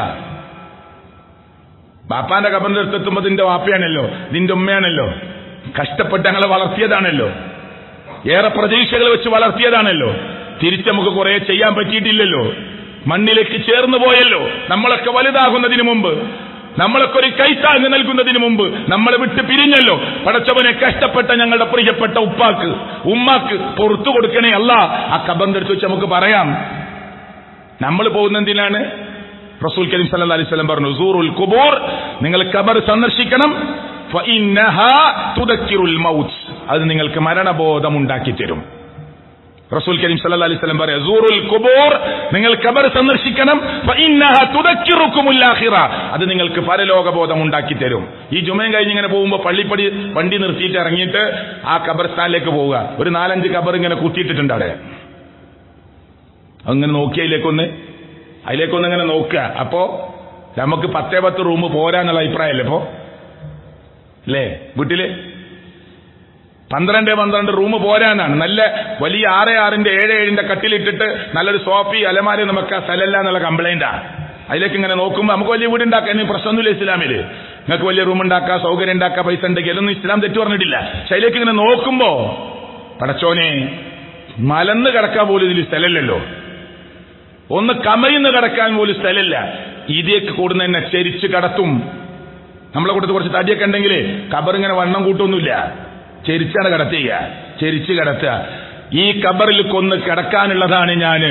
അപ്പൊ നമ്മളെ മരണബോധം ഇങ്ങനെ ഉയരും, പരലോകബോധം ഇങ്ങനെ ഉണരും. എത്ര ഓടിയിട്ടെന്താ കാര്യം, എത്ര ഓടിയിട്ടെന്താ കാര്യം, ഇതിൽ വന്ന് കിടക്കാനുള്ളതല്ലേ എന്ന ചിന്ത നിന്റെ മനസ്സിലേക്ക് തരും. അതിനാ സിയാറത്ത്. നമ്മളെ നാട്ടിൽ നിന്ന് പോണ സിയാറത്ത് ഇതിനാണോ? ആദ്യം ബുക്ക് ചെയ്യണ 100 ആൾക്ക് സിയാറത്ത് ടൂറ്. ബുക്ക് ചെയ്യാത്തവർക്കോ സിയാറത്തില്ലേ? പൈസ ഉള്ളവർക്ക് മാത്രമായി സിയാറത്ത് അല്ല. നമ്മളെ നാട്ടിലെ ഖബറിന്റെ അടുത്ത് പോയാൽ മതി. അതിന് ഏർവാടി നാഗൂരൊന്നും പോണമെന്നില്ല, അവിടെ നിന്ന് ഒരു പ്രത്യേകതയില്ല. ലോകത്ത് 3 സ്ഥലത്തേക്കാണ് പുണ്യം ആഗ്രഹിച്ചു പോകാൻ പറഞ്ഞ്. ഒന്ന് മക്കത്ത്, ഒന്ന് മദീനത്ത്, ഒന്ന് ഇപ്പൊ പ്രശ്നം നടക്കുന്ന ഫലസ്തീനിലെ ബൈത്തുൽ മുഖദ്ദസിലേക്ക്. വേറെ എവിടേക്കും പുണ്യം ആഗ്രഹിച്ചു പോകാൻ പറഞ്ഞിട്ടില്ല. ഈ 3 സ്ഥലം, ബാക്കി എവിടെ പോയാലും ഒരേപോലെയാണ്. പിന്നെന്തിനാ ആളുകൾ ഈ വലിയ ടൂറിസ്റ്റ് ബസ്സും വിളിച്ചു പോണത്? ഭീമാ ഉമ്മാച്ചാന്റെ നേർച്ച കഴിഞ്ഞില്ലേ? ഇപ്പോ അരട്ടക്കപ്പള്ളിയിൽ നേർച്ച വരുന്നില്ലേ? ചേട്ടുവ നേർച്ച വരുന്നില്ലേ? കോഴിക്കോട് അപ്പമാണിപ്പോ നേർച്ച വരുന്നില്ലേ? അവിടെ പോയോക്ക് എന്താ കാണുക? കുറെ കച്ചവടങ്ങള്, കുറെ യന്ത്ര ഊഞ്ഞാലുകള്, കുറെ മരണക്കിണറുകള്, കുറെ പട്ടിയുടെ സർക്കസ്. ഇത് കണ്ടിട്ട് തിരിച്ചു വരുന്ന ഉമ്മാക്കും ബാപ്പാക്കും മരണബോധം ഉണ്ടാവുമോ? പോയ കുട്ടികൾക്ക് മരണബോധം ഉണ്ടാവുമോ? തിരിച്ചു വരുന്ന കാറിൽ ഇരുന്നിട്ട് പറയാ, കഴിഞ്ഞ പ്രാവശ്യം പോയപ്പോ 4 കാറേന് മരണക്കിണറിൽ, ഇപ്രാവശ്യം 3 ഉള്ളൂ എന്നുള്ള ചർച്ചയെ. അല്ലാതെ മരണബോധം, പരലോകബോധം ചർച്ച ഉണ്ടാവുമോ? എന്തിനാ സിയാറത്ത് പറഞ്ഞത്? മരണബോധമുണ്ടാകാൻ, പരലോകബോധമുണ്ടാകാൻ. ആ ഖബർസ്ഥാനിലേക്ക് കയറുമ്പോ അസ്സലാമു അലൈക്കും ദാറ ഖൗമി മുഅ്മിനീൻ, മുഅ്മിനീങ്ങളായ ആളുകളുടെ ഖബറിന്റെ മുമ്പിലേക്ക് നമ്മൾ ചെന്നിട്ട് പറയാം, നിങ്ങൾക്ക് സലാം, വ ഇന്നാ ഇൻഷാ അല്ലാഹ് ലാഹിഖൂൻ. വ്യത്യസ്ത റിപ്പോർട്ടുകളുണ്ട്. ബിക്കും ലാഹിഖൂൻ കാണാം, വേറെ പ്രാർത്ഥനകൾ കാണാം, അല്ലേ? ഞങ്ങളും നിങ്ങളോടൊപ്പം പടച്ചോൻ ഉദ്ദേശിച്ചാൽ അടുത്ത നിമിഷങ്ങളിൽ വന്നു ചേരും. എന്താ പറയണത്? ഖബറാളികളെ, നിങ്ങൾക്ക് അല്ലാഹുവിന്റെ സലാമുണ്ടാകട്ടെ, സമാധാനമുണ്ടാകട്ടെ, ഞങ്ങളും നിങ്ങളിലേക്ക് വന്നു ചേരാനുള്ളതാണ്. പള്ളിപ്പടിയിൽ ഖബർസ്ഥാനിൽ കിടക്കുന്നവരെ, നിങ്ങൾ ഇവിടെ വന്നിട്ട് 2 വർഷമായി, 4 വർഷമായി, 5 വർഷമായി, 1 മാസമായി, ഇന്നലെ വന്നതാണ്. ഞങ്ങളും വരും അടുത്ത ദിവസങ്ങളിൽ നിങ്ങളോടൊപ്പം. എന്താ പറയണത്? അപ്പൊ നമുക്ക് മരണബോധം ഉണ്ടാവുമോ? അതിനാണിത്. അവിടെ ചെല്ലാനും സലാം പറയാനും ആ സലാം അവർക്ക് അല്ലാഹു തആല അല്ലാഹു ഉദ്ദേശിക്കുന്നവർക്ക് എത്തിക്കുമെന്നൊക്കെ മുഹമ്മദ് മുസ്തഫ സല്ലല്ലാഹു അലൈഹി വസല്ലം.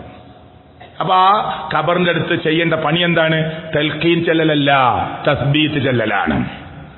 നമ്മളെല്ലാരും നിൽക്കുക. ഒരാൾ ചൊല്ലിക്കൊടുക്കണ സിസ്റ്റം അല്ലട്ടോ, ശരിക്കും മനസ്സിലാക്കണം. ഒരു ഖുത്ബയിൽ നമുക്ക് സമയപരിധിയുണ്ട്. അല്ലാഹുമ്മ സബ്ബിതുഹു ഇൻദ സുആൽ, അത് കേട്ടിട്ട് എല്ലാവരും കൂടി എത്തിയില്ല. അങ്ങനെയല്ല, എല്ലാവരും ഒരുമിച്ച് ചൊല്ലിക്കൊടുക്കണ സിസ്റ്റം ഒന്നുമില്ല. എപ്പോഴാ ചൊല്ലേണ്ടത്? ഖബറിന്ന് മൂടുകല്ല് വെച്ച് അയാൾ കേറുന്നതിന് മുമ്പ് ചൊല്ലണോ? വേണ്ട. കേറി ഉടനെ ചൊല്ലണോ? വേണ്ട. ഖബർ ഏകദേശം പൂർത്തിയായിട്ട് ചൊല്ലണമെന്നതാണ് ഏറ്റവും അഫ്ദൽ എന്നാണ് പണ്ഡിതന്മാർ പറഞ്ഞിട്ടുള്ളത്. വേഗം പോകാൻ വേണ്ടിയിട്ട് അങ്ങനെയാണ് ആളുകൾ. പെട്ടെന്ന് പോകാലെന്ന് വേഗം തുടങ്ങുക. അത്ര ധൃതിയുള്ളവർ വരണ്ടേ. ഇത് പോലീസ് അറസ്റ്റ് ചെയ്യുന്ന കേസൊന്നുമല്ല. വന്നിട്ടില്ലെങ്കിൽ അത്ര നിൽക്കാൻ നേരമില്ലാത്തവര് പോകേണ്ട ആവശ്യമില്ല. അവിടെ നിന്ന് സമാധാനത്തിൽ ഖബർ പൂർത്തിയായതിനു ശേഷം അവിടെ നിന്ന് ഒരു മൃഗത്തെ അറുത്ത് വിതരണം ചെയ്യുക. ഒരു 10-20 മിനിറ്റ്, മാക്സിമം ഒരു അരമണിക്കൂറൊക്കെ, അത്രേ ഉള്ളൂ. അവിടെ നിന്ന് ചൊല്ലുക, തസ്ബീത്ത് ചൊല്ലുക.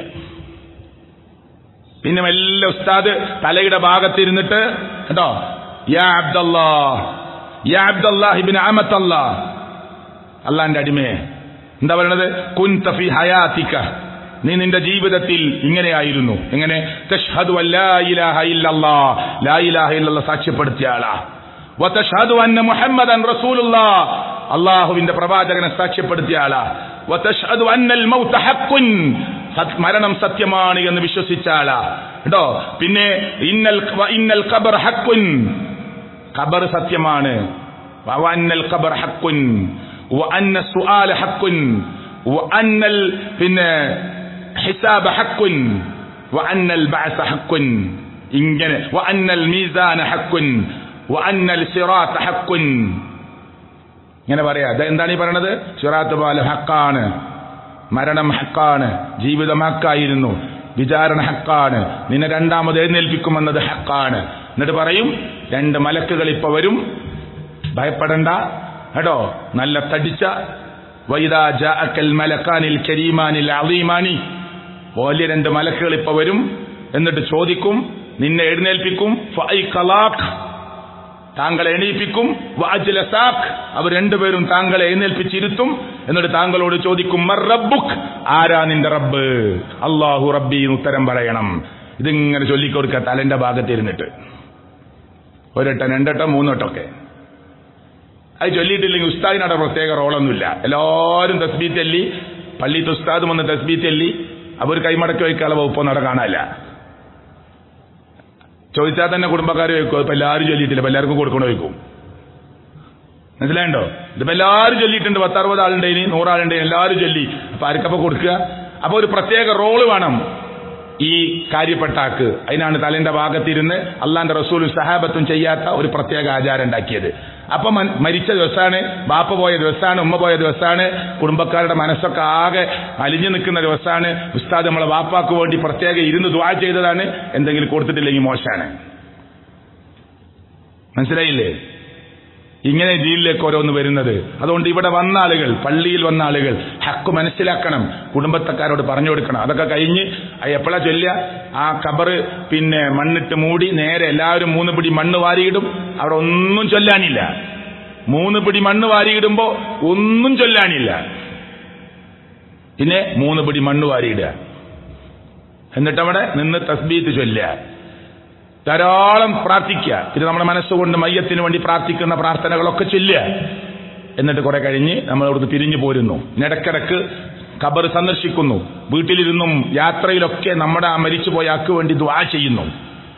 ആ ഖബർ പൂർത്തിയായി കഴിഞ്ഞാൽ മണൽക്കാറ്റ് ഇങ്ങനെ അടിക്കുന്നുണ്ടെങ്കിൽ കുറച്ച് വെള്ളം അവിടെ ഒഴിക്കുക. മനസ്സിലായില്ലേ? സഹാബികളുടെ ഖബറൊക്കെ മരുഭൂമിയിലാണ്. അപ്പൊ മണൽക്കാറ്റ് അടിക്കുമ്പോ അവിടെ നിൽക്കാൻ കഴിയില്ല.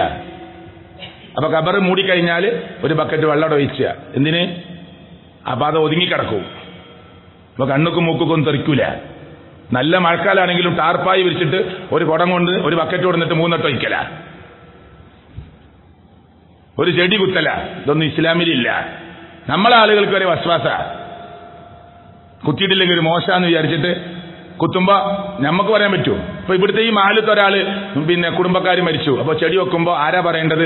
ആ മരിച്ചയാളുടെ മോൻ പറയണം, അയാളുടെ അനിയൻ പറയണം, അയാളുടെ ജ്യേഷ്ഠൻ പറയണം. അതൊന്നും വേണ്ട.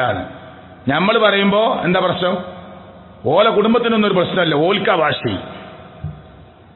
മനസ്സിലായില്ലേ? ആരാ പറയേണ്ടത്? ആ മരിച്ചയാളുടെ ബന്ധുക്കൾ പറയണം. അതൊന്നും വേണ്ടാണ്. മക്കത്തും മദീനത്തൊക്കെ ഖബറിന്റെ മേലെ ചെടിയുണ്ടോ? ഈ ചെടിയെങ്ങാനും മുളച്ചു പൊന്തി വന്നാൽ സ്വർഗാണ്.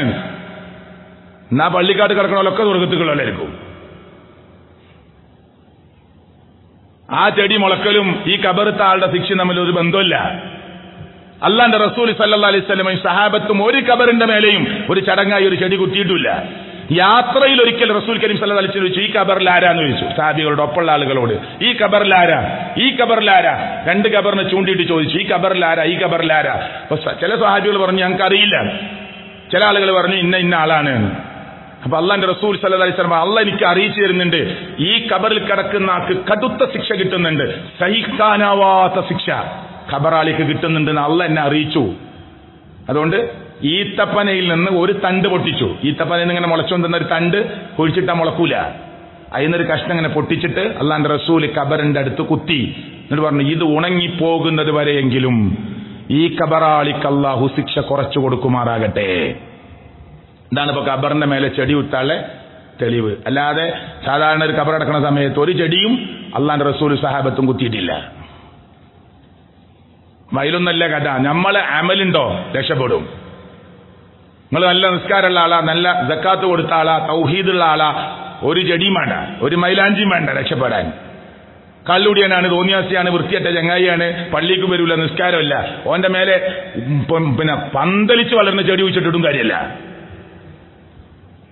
അപ്പൊ അതിലല്ല കഥയുള്ളത്. വിഷയത്തെ നമ്മൾ പഠിക്കണം. അപ്പൊ അങ്ങനത്തെ ഇസ്ലാമിൽ ഇല്ലാത്തത് കാണുമ്പോ കുടുംബക്കാർ പറയണം, കച്ചറുണ്ടാക്കണ്ട, ബഹളുണ്ടാക്കണ്ട, അതിന്റെ പേരിൽ ഒരു പ്രശ്നം ഉണ്ടാക്കണ്ട.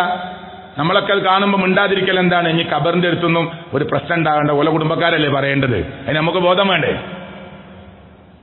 അതുകൊണ്ട് അവർ പറയണം നല്ലത് പറഞ്ഞാൽ മതി, അതൊന്നും വേണ്ട കേട്ടോ. ഓൽക്കെന്ത് വാശിയുണ്ടോ? വേണ്ടായിരുന്ന പിന്നെ അവിടെ വെക്കാന് ഇല്ല, അത്രേ ഉള്ളൂ. അപ്പൊ ആ വിഷയത്തെ പഠിക്കണം. ഞാനിത് 2ാമത്തെ വിഷയത്തിലാണ് ഇത്രയും കാര്യങ്ങൾ വിശദീകരിച്ചിട്ടുള്ളത്. ലലാലത്ത്, വഴികേട്, പുത്തനാചാരങ്ങൾ, ദുർമാർഗങ്ങൾ വരുമ്പോ അതിനൊക്കെ സാരല്ല എന്ന നിലക്ക് കാണുകയും അതിലേക്ക് ആളുകളെ ക്ഷണിക്കുകയും ചെയ്യുന്നത് അപകടമാണ് എന്ന് മുഹമ്മദ് മുസ്തഫ സല്ലല്ലാഹു അലൈഹി വസല്ലം വിശദീകരിച്ച 2 കാര്യങ്ങളാണ് ഇപ്പോൾ ഖുത്ബയിൽ പറഞ്ഞിട്ടുള്ളത്. അള്ളാഹു പഠിക്കാനുള്ള തൗഫീക്ക് നൽകുമാറാകട്ടെ. അൽഹംദുലില്ലാഹ് വസ്സലാത്തു വസ്സലാമു അലാ റസൂലില്ലാഹി വഅലാ ആലിഹി വസഹ്ബിഹി അജ്മഈൻ. ഇത്തഖുല്ലാഹ്. നബി കരീം സല്ലല്ലാഹു അലൈഹി വസല്ലമ കടുത്ത ഭാഷയിൽ തെറ്റാണ് എന്ന് പറഞ്ഞ ചില കാര്യങ്ങളെയാണ് നമ്മൾ എണ്ണിക്കൊണ്ടിരിക്കുന്നത്. ഇന്നത്തെ ഖുത്ബയിൽ 3ാമത്തെ കാര്യം നബി കരീം സല്ലല്ലാഹു അലൈഹി വസല്ലമ പറഞ്ഞു. ഇബ്നു അബ്ബാസ് റളിയല്ലാഹു അൻഹു റിപ്പോർട്ട് ചെയ്യുന്നു, ലഅന റസൂലുള്ളാഹ്, അല്ലാഹുവിന്റെ പ്രവാചകൻ സല്ലല്ലാഹു അലൈഹി വസല്ലം ശപിച്ചു, അൽ മുതശബ്ബിഹീന മിനർ റിജാലി ബിൻ നിസാ വൽ മുതശബ്ബിഹാത്തി മിനൻ നിസാഇ ബിർ റിജാൽ. ഇന്നത്തെ ഖുത്ബയിലെ 3ാമത്തെ കാര്യം, ആണുങ്ങൾ സ്ത്രീകളുടെ വേഷമോ സ്ത്രീകൾ പുരുഷന്മാരുടെ വേഷമോ അണിയുന്നവരെ അള്ളാഹുവിന്റെ പ്രവാചകൻ സല്ലല്ലാഹു അലൈഹി വസല്ലം ശപിച്ചിരിക്കുന്നു. വീട്ടിന്റെ ഉള്ളിൽ ഒരു ടീഷർട്ടൊക്കെ ഇട്ട് നമ്മുടെ ഒരു മോള് നിൽക്കുന്ന കാര്യമല്ല ഈ പറയണേ. സമൂഹത്തിന്റെ മുമ്പിലേക്ക്, ആളുകളുടെ മുമ്പിലേക്ക് ഒരു ടീഷർട്ട് ഒരു പാന്റൊക്കെ ഇട്ട് ഇങ്ങനെ ഇറങ്ങുക. എന്റെ മോള് 9ലാ, ചെറിയ കുട്ടിയാ, നമുക്ക് ചെറിയ കുട്ടിയാ, പൂവാലന്മാർക്ക് പോലും ചെറിയ കുട്ടിയല്ല, കഴുക കണ്ണുകളുമായി കാത്തിരിക്കുന്നവർക്ക് ഒരു ചെറിയ കുട്ടികളൊന്നുമല്ല. എന്നിട്ട് ഇങ്ങനെ റോഡ് സൈഡിൽ ഓല കാത്തിരിക്കുക. വേഷവിധാനം, ഇന്ന് ചുരിദാറുകൾ മാറിക്കൊണ്ടിരിക്കുക. നിങ്ങളൊന്ന് അന്വേഷിച്ച് നോക്ക്. സാധാരണ ടെക്സ്റ്റൈൽസ് പോയിട്ട് സാധാരണ ചുരിദാർ ചോദിച്ചു നോക്ക്, സ്റ്റോക്കില്ല. എല്ലാ കുട്ടികൾക്കും ചെറിയ ടോപ്പാ, പാന്റും ടോപ്പും മോഡലായി വരിക. ആൺകുട്ടിയാക്കും പെൺകുട്ടിയാക്കും വേറെ ഡ്രസ്സൊന്നുമില്ല. ഇനി ഇപ്പം അങ്ങനെയാണ്. 2024, ഇനി ഒരു 10 വർഷം കൂടി കഴിഞ്ഞാൽ ഒരുപാട് മാറ്റം ഉണ്ടാവും. അവിടെ ദീനീ ബോധമല്ലാതെ നമ്മുടെ മക്കളുടെ മുമ്പിൽ ഇത് പറഞ്ഞു കൊടുക്കാൻ വേറൊരു മാർഗമില്ല. എന്നിട്ട് ഒപ്പം കൊണ്ടിടക്കുകയാണ്. വല്യമ്മ നല്ല മൂടി പുതച്ച് പർദ്ദട്ട് ഒരു ഷാള് ചുറ്റി, പിന്നെ അതിന്റെ മേലെ ഒരു തട്ടിട്ട് വല്യമാന്റെ തട്ടം കുറച്ച് നീങ്ങിയാൽ വലിയ പ്രശ്നമൊന്നുമില്ല. 3 തട്ടം തുറണ്ട ആവശ്യമില്ല. വല്യമ്മ 3 തട്ടൊക്കെയാണ്. പിന്നെ 45 കാരി 50 കാരി വല്യമാന്റെ മോള് സാരിന്റെ തല കൊണ്ടാ മറക്കുക. അതിന്റെ മോളാണ് ഈ 18, 20 +2 ഡിഗ്രിക്കും പഠിക്കണോള്. ഓൾക്ക് തട്ടം തന്നെയല്ല. എന്നിട്ട് വലിയ ദീനിയാണ്, വലിയ ഇസ്ലാമാ. മഗ്‌രിബ് കഴിഞ്ഞാൽ ഖുർആൻ ഓടുക, പുറത്തിറങ്ങുമ്പോ പടച്ചോൻ ഇഷ്ടമില്ലാത്ത കോലത്തിൽ ഇറങ്ങുക. ഇതൊക്കെ പച്ചക്ക് പറയാൻ പ്രിയപ്പെട്ടവരെ അള്ളാന്റെ ദീന് പറയണമെന്ന താക്കീത് ചെയ്തതുകൊണ്ടാണ് ഇത് പറയണത്. എന്നിട്ട് ഇങ്ങനെ കൊണ്ടിടക്കുക, ഭാര്യനെ ബൈക്കിലിരുത്തി പോവുക, ഇസ്ലാമിക വേഷമല്ല, രൂപമല്ല, ഒന്നുമില്ല. എന്നിട്ട് പള്ളിന്റെ മുമ്പിൽ സൈഡാക്കിയിട്ട് നിസ്കരിക്കാൻ വരിക. വളരെ വൃത്തിയട്ട വേഷത്തിലാകാൻ പുറത്തുക്കുന്ന പെണ്ണ് ഓന്റെ ഭാര്യയാണ്. നിസ്കരിച്ചിട്ട് എന്താ കാര്യം? ഈ രൂപമൊക്കെ മാറണം. നമ്മൾ ചിന്തിക്കണം, നമ്മൾ ആലോചിക്കണം ഗൗരവത്തോടുകൂടി. പുരുഷ വേഷമണിയുന്ന സ്ത്രീയെയും സ്ത്രീ വേഷമണിയുന്ന പുരുഷനെയും അള്ളാഹുവിന്റെ പ്രവാചകൻ സല്ലല്ലാഹു അലൈഹി വസല്ലം ശപിച്ചു. അതിന്റെ വിശദീകരണത്തിൽ പറയുന്നത് താടി, മീശ, വസ്ത്രം, പിന്നെ പെൻ സ്റ്റൈൽ മുടി, കേട്ടോ, ശാരീരിക ചലനം. വിശദീകരിക്കാൻ സമയമില്ലാത്തോണ്ടാ. ശാരീരിക ചലനം വരെ ഒരു പെണ്ണിന്റെ രൂപത്തിലാക്കി ഒരു ആണ് നടക്കുക, അള്ളാഹ് ശപിച്ചു എന്നാ പറഞ്ഞത്. പുരുഷന്മാര് പെണ്ണുങ്ങളെ പോലെ നീട്ടി മുടി വളർത്തുക, ഏറി വന്ന ഷോൾഡർ വരെ ഒരു പുരുഷന് മുടി വളർത്താം, അങ്ങനെയാണ്. പിന്നെ താടിയും മീശയും പുരുഷന് തന്നതാണ്, അത് വെട്ടാനാ പറഞ്ഞത്, വടിച്ചു കളയാൻ പാടില്ല. ജമീലാന്റെ ഭർത്താവ് മുഹമ്മദ്, വെറുതെ ഉദാഹരണം പറയാട്ടോ, ഇവിടെ ഒരു ജമീലി മുഹമ്മദ് ഉണ്ടെങ്കിൽ ഇന്നെ പറ്റി പറഞ്ഞാൽ വിചാരിക്കണ്ട. ആയിഷാന്റെ ഭർത്താവ് ഇബ്രാഹിം, ബുഷ്റാന്റെ ഭർത്താവ് ഷിയാബ്. ഞാൻ ഇന്നെ തന്നെ പറയാന്ന് വിചാരിച്ചോളി. ഞാൻ ഓളെ പോലെ തന്നെ മീശയും പഠിച്ച് താടിയും പഠിച്ച് മുഖത്തൊക്കെ ഇങ്ങനെ ക്രീമൊക്കെ ഇട്ട് നടക്കുന്നാൽ അള്ളാന്റെ ശാപുണ്ട്. അള്ള വെറുതെ പുരുഷന്മാർക്ക് വെറുതെ തന്നതല്ല. പക്ഷികളിൽ മയിലിന് ആണിനും പെണ്ണിനും വ്യത്യാസമല്ലേ? സിംഹത്തിൽ ആണിനും പെണ്ണിനും വ്യത്യാസമല്ലേ? അതുകൊണ്ട് ആണിന്റെ പൗരുഷത്തിന്റെ അടയാളമാണ് അവന്റെ മീശയും താടിയൊക്കെ. അത് ഇസ്ലാം പറഞ്ഞ പോലെ വെക്കുക. മീശ വെട്ടാൻ പറഞ്ഞു, അത് വെട്ടുക കേട്ടോ. താടി മിനിമം 1 പിടി കഴിഞ്ഞിട്ട് നിങ്ങൾക്ക് വെട്ടാമെന്ന് പറഞ്ഞ പണ്ഡിതന്മാർ അഭിപ്രായം പറഞ്ഞവരുണ്ട്. ഉമിക്കരി ദേശമാർക്ക് ഞാനും ഇത് കൂട്ടത്തിൽപ്പെട്ട ആളാകാൻ തോന്നിക്കാൻ വേണ്ടിയിട്ട് അതിനേക്കാൾ 1 പോയിന്റ് വിടാതെ എപ്പോഴും മിഷീൻ വെച്ചുകൊണ്ടിരിക്കുക. ഞാനൊരു ആദ്യത്തെ ആളാന്ന് പറയാ. ഇതൊന്നും അല്ല ദീന്. അത് നിങ്ങളെ ഇഷ്ടമാണ്. ഇനി ഒരാൾ താടി വെച്ചിട്ടില്ല, ഓനൊന്നിനും പറ്റൂല എന്ന് പറഞ്ഞിട്ട് പരിഹസിക്കാനോ മാറ്റി നിർത്താനൊന്നും പോണ്ട. 24 മണിക്കൂറും കൂലിട്ടുന്ന സാധന. നമ്മൾ ഉറങ്ങുമ്പോൾ നമ്മളെ ഈ താടിയോടെ ഉണ്ട്, കൂലിയിട്ടും. മീശ വെട്ടിയിട്ടുണ്ട്, കൂലിയിട്ടും. 24 മണിക്കൂറും കൂലി. അള്ളാന്റെ റസൂൽ പറഞ്ഞതാ സ്വല്ലല്ലാഹു അലൈഹി വസല്ലം. അപ്പൊ വിഷയത്തെ നമ്മൾ പഠിക്കുക.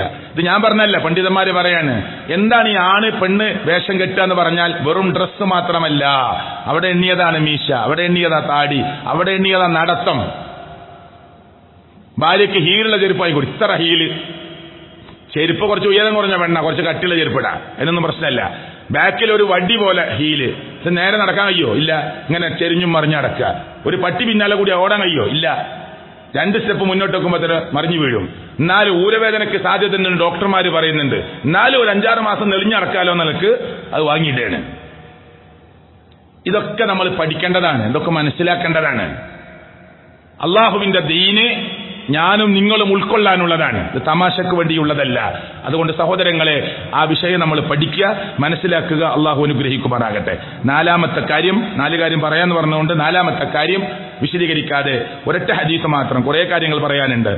റസൂൽ കരീം സല്ലല്ലാഹു അലൈഹി വസല്ലം പറഞ്ഞു, ഭർത്താവിനെ നിഷേധിക്കുന്ന, ഭർത്താവിനെ അംഗീകരിക്കാത്ത, ഭർത്താവിനോട് ഒരു നിലക്ക് വിമുഖത കാണിക്കുന്ന സ്ത്രീയെയും അല്ലാഹു തആലയും അവന്റെ മലായിക്കത്തുകളും ശപിച്ചുകൊണ്ടിരിക്കുമെന്ന് മുഹമ്മദ് മുസ്തഫ.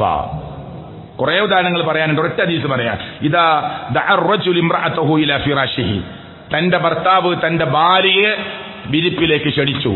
ഭർത്താവ് തന്റെ ബെഡ്റൂമിലേക്ക്, തന്റെ വിരിപ്പിലേക്ക്, തന്റെ കട്ടിലേക്ക് ഭാര്യയെ ക്ഷണിച്ചു. ഫഅബത്, അവൾ അതിനെ നിരാകരിച്ചു, അവൾ കൂട്ടാക്കിയില്ല.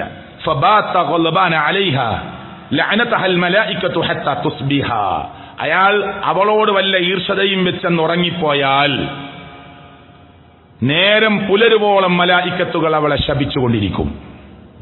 അത്ര കടപ്പാടുണ്ട് ഒരു സ്ത്രീക്ക് തന്റെ ഭർത്താവിനോട്. തിരിച്ചുണ്ട്, അത് വേറെ വിശദീകരിക്കേണ്ടതാണ്. തന്റെ വിരിപ്പിലേക്ക് തന്റെ ഭാര്യയെ ക്ഷണിച്ചിട്ട് ആ ക്ഷണം സ്വീകരിക്കാതെ അവൾ മാറിക്കിടന്നാൽ നേരം പുലരുവോളം മലായിക്കത്തുകൾ അവളെ ശപിക്കുമെന്ന് മുഹമ്മദ് മുസ്തഫ സല്ലല്ലാഹു അലൈഹി വസല്ലം. ഇൻഷാ അല്ലാഹ് നമുക്ക് മറ്റൊരു സമയത്ത് വിശദീകരിക്കാം. റബ്ബ് അനുഗ്രഹിക്കുമാറാകട്ടെ. റബ്ബ് കൂടുതൽ പഠിക്കാനും മനസ്സിലാക്കാനുമുള്ള തൗഫീക്ക് അല്ലാഹു തആല പ്രദാനം ചെയ്യുമാറാകട്ടെ. ജീവിതത്തിൽ വന്നുപോയ എല്ലാ തെറ്റുകുറ്റങ്ങളും അല്ലാഹു തആല പുറത്ത് എനിക്കും നിങ്ങൾക്കും മാപ്പ് നൽകി അനുഗ്രഹിക്കുമാറാകട്ടെ. അല്ലാഹുവേ, മരണപ്പെട്ടവരുടെ ഖബറിടങ്ങളെ നീ വിശാലമാക്കി കൊടുക്കണേ അല്ലാഹ്. ലോകത്തിന്റെ എവിടെ വെച്ച് മരിക്കേണ്ടി വന്നാലും ലാ ഇലാഹ ഇല്ലല്ലാഹ് എന്ന കലിമത്തു തൗഹീദ് ഉച്ചരിച്ച് മരിക്കാനുള്ള സൗഭാഗ്യം നൽകി നീ അനുഗ്രഹിക്കണേ അല്ലാഹ്. അല്ലാഹുവേ, ജീവിതത്തിൽ കഴിവിന്റെ പരമാവധി സൂക്ഷ്മത പാലിക്കുന്ന തെറ്റുകളും പിഴവുകളും മനുഷ്യരെന്ന നിലക്ക് ഞങ്ങൾക്കുണ്ട്. ഞങ്ങൾ പാപികളാണ്, ദോഷികളാണ്. അല്ലാഹുവേ, നീ പുറത്ത് ഞങ്ങളെ നീ അനുഗ്രഹിക്കണേ അല്ലാഹ്. അല്ലാഹുവേ, ജീവിതത്തിൽ കഴിവിന്റെ പരമാവധി സൂക്ഷ്മത പാലിക്കാൻ കഴിയുന്ന മുത്തഖീങ്ങളിൽ മുഅ്മിനീങ്ങളിൽ ഞങ്ങളെ നീ ഉൾപ്പെടുത്തി അനുഗ്രഹിക്കണേ അല്ലാഹ്. അല്ലാഹുവേ, ലോകത്തിന്റെ നാനാഭാഗത്ത് ഇസ്ലാമിന്റെ പേരിൽ വേദനിക്കുന്ന ആളുകൾക്ക് ആശ്വാസവും അറുതിയും നീ ഉണ്ടാക്കി കൊടുക്കണേ അല്ലാഹ്.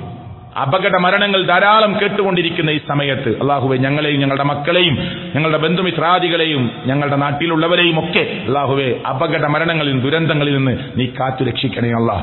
അല്ലാഹുമ്മ ഗഫിർ ലിൽ മുഅ്മിനീന വൽ മുഅ്മിനാത്ത് വൽ മുസ്ലിമീന വൽ മുസ്ലിമാത്ത്. അല്ലാഹുമ്മ ഗഫിർ ലിൽ മുഅ്മിനീന വൽ മുഅ്മിനാത്ത് വൽ മുസ്ലിമീന വൽ മുസ്ലിമാത്ത്. റബ്ബനാ തഖബ്ബൽ മിന്നാ ഇന്നക അൻതസ് സമീഉൽ അലീം. റബ്ബനാ ആതിനാ ഫിദ് ദുനിയ ഹസന വഫിൽ ആഖിറതി ഹസനത വഖിനാ അദാബൻ നാർ.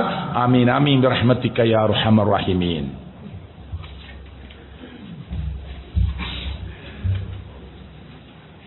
الله أكبر الله أكبر. أشهد أن